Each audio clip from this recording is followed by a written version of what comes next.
अस्सलाम वालेकुम नाज़रीन, आप देख रहे हैं हमारे यूट्यूब चैनल और मैं हूँ सवारिया रहमान। भारत में आए रोज मुस्लिम कुछ फसादात से भारत में मौजूद मुसलमानों की बका को शदीद खतरात लाहक हो चुके हैं। अमेरिका में मुकीम एक हिंदू स्कॉलर ने खबरदार किया है कि भारत अब मुसलमानों के कत्लेआम के मरहले में दाखिल हो सकता है।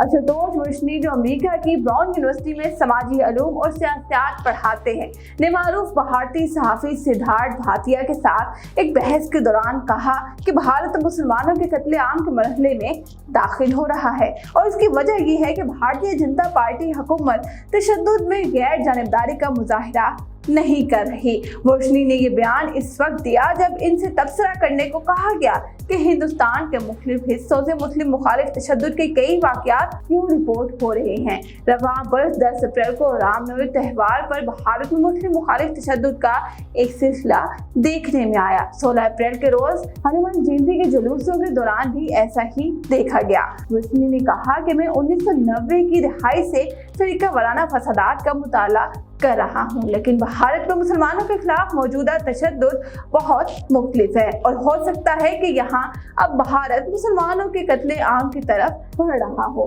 नाज़रीन, भारतीय वज़ीर आज़म नरेंद्र मोदी इस पर खामोश है क्योंकि वो कत्ले आम के नजरिए पर यकीन रखते हैं, जबकि भारत अब मगरबी तनकीद से भी परेशान नहीं है।